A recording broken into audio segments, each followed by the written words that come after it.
सुप्रभातम. संन्यस्त वृत्तीनं आदर्श गृहस्थाश्रमी असणाऱ्या युगप्रवर्तक नाथांनी देह परोपकारार्थच झिजवला. कुचर ओट्यावर मात्र त्यांच्या विरुद्ध अनेक कट अव्याहतपणे शिजतच राहिलेत.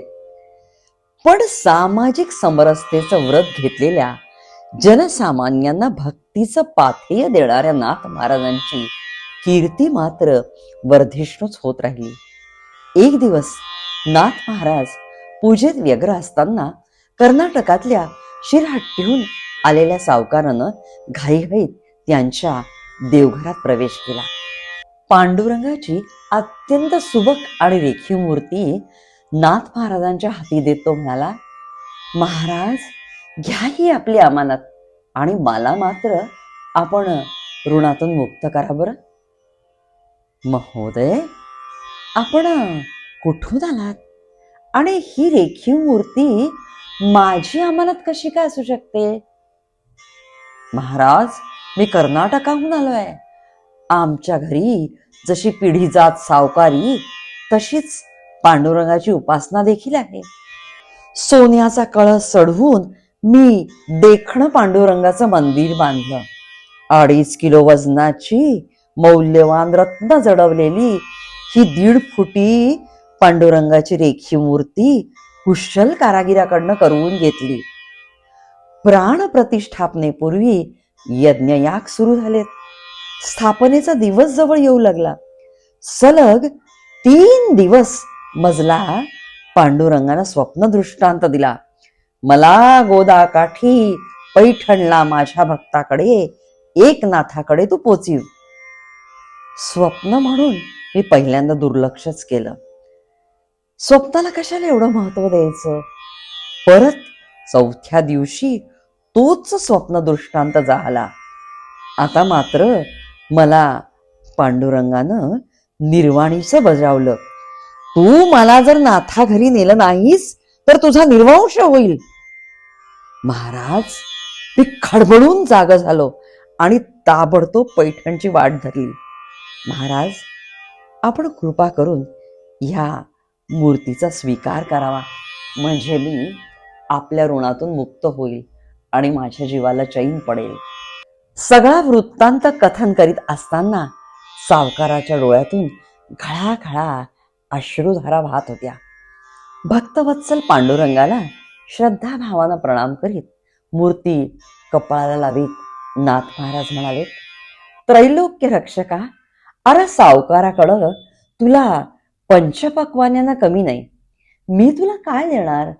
तेवढ्यात गिरिजा माऊली चांदीच्या वाटीत लोणी साखर घेऊन आल्यात. करुणानिधाना, आता आमच्या गृहलक्ष्मीच्या हातचं लोणी साखर तेवढं गोड मानून घे. प्रसाद मुखाला लावणार तोच काय आश्चर्य. पांडुरंगाच्या मूर्तीनं कटीवरचा उजवा हात पुढं केला. नाथांनी लगेचच लोणी साखरेचा गोळा देवाच्या उजव्या तळव्यावर ठेवला.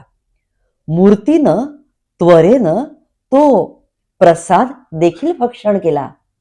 ज्या विटेवर पंचधातूची मूर्ती ठेवली होती तिच्यावर अक्षर उमटली, दासा जेऊ घाल न घाल, जी अक्षर आजही वाचल्या जाऊ शकतात. नाथांना परम आनंद झाला. नेत्र सजल झालेत. एका सुमुहूर्तावर विजयी पांडुरंगाची प्राणप्रतिष्ठा करण्यात आली. पंचामृत स्नानानंतर उष्णोदक स्नान देखील घालण्यात आलं. पण लोण्याचा ओशटपणा काही गेला नाही आणि मूर्तीचा उजवा हात आज देखील कमरेवर परत आला नाही. नाथांच्या अंतरीच्या भक्तीची साक्ष असणाऱ्या विजय पांडुरंगाची वार्ता हा हा म्हणता म्हणता वावटळीसारखी गावभर पसरली.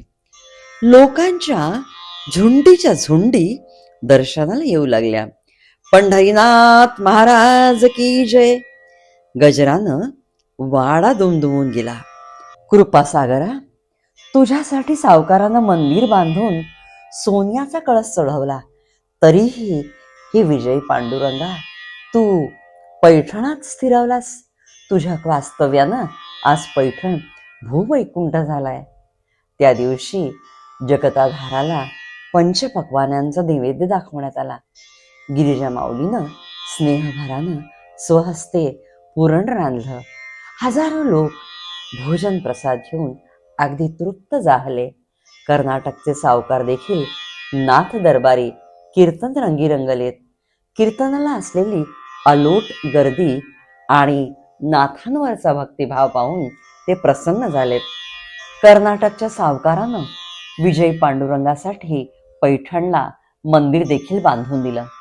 गावी परतण्यापूर्वी त्यांनी नाथ महाराजांना विनंती केली, महाराज, आपल्या भक्तिबलानं साक्षात आनंद कंद इथं स्थिरावलेत. अशीच देखणी आणि सुबक पंचधातूची मूर्ती मी कारागिराकडनं करवून घेतो. आपण या ब्रह्मांड नायकाचं आणि त्याच्या अद्वय अर्धांगिनीचा विवाह सोहळा कर्नाटकी करूया. आपला वरपक्ष असेल आणि माझा वधूपक्ष. विजयी पांडुरंगास घेऊन वऱ्हाडा समवेत संत श्रेष्ठ निघाले. 16 दिवस विवाह सोहळा धूमधडाक्यात संपन्न झाला. सावकाराची श्रद्धा ओळखून नाथ महाराजांनी रुक्मिणी मातेस कर्नाटकीच ठेवलं आणि विजयी पांडुरंगास घेऊन ते पैठणला परतलेत. जनकल्याण हेच ध्येय असणाऱ्या नाथांच्या ज्ञानपोईत कुणालाही मज्जाव नव्हता. नाथांच्या पाठीशी साक्षात विजयी पांडुरंग आणि समोर अथांग जनता जनार्दन. साक्षात गोदामातेला देखील नाथांची अमृतवाणी ऐकण्याचा मोह आवरला नाही. शुभ्र वस्त्र ल्यालेली, अंगभर अलंकार असलेली गोदामाई रोज नाथांच्या कीर्तनाला यायची. तन्मयतेनं कीर्तन श्रवण करायची आणि कीर्तन संपताच लगबगीनं निघून गोदावरीच्या पात्राशी एकरूप व्हायची. त्यामुळं तिची ओळख देखील गुप्त राहिली. काही उत्शृंखल कामांतांच्या मनात ह्या शुभ्र वसनेबद्दल कलुषित विचार येऊ लागलेत. एकदा ह्या टवाळखोरांनी कीर्तनानंतर तिचा पाठलाग केला, पण ते तिच्यापर्यंत पोहोचूच शकले नाहीत. आपल्या पायात मणामणाच्या बेड्या बांधल्यात अशी त्यांना जाणीव झाली. त्यामुळं जीवाच्या आकांतानं कितीही प्रयत्न केला तरी त्यांचे पाय उचलले जायचे नाहीत आणि त्यांच्यामधलं आणि तिच्यामधलं अंतर मात्र कमी झालं नाही. जसजसं गोदामाईचं पात्र जवळ आलं तसं तिनं पात्रात उडी घेतली आणि जलतत्वाशी एकरूप झाली. विस्फारित नेत्रानं हे कुटाळ बघतच राहिलेत. सगळ्यांच्याच बोबड्या वळल्यात. पश्चातापदग्ध या चहाडकोरांनी गोदामाईला साष्टांग नमस्कार केला. गोदामाते, स्त्री रूपानं येऊन तू नाथांच्या निरूपणानं धन्य झालीस आणि आम्ही मात्र भक्ती सागराच्या जवळ राहून सुद्धा कोरडे पाषाणच राहिलो ग. नाथांच्या कृपेमुळं आपल्याला साक्षात गोदामाईचं दर्शन झालं याचं भान ठेवून या सगळ्यांनी नाथ महाराजांची शरणागती पत्करली आणि क्षमेची याचना केली. उदार अंतःकरणानं नाथ महाराजांनी त्या कुटाळांना क्षमा केली आणि सन्मार्ग दाखवून त्यांचं जीवन सार्थ केलं.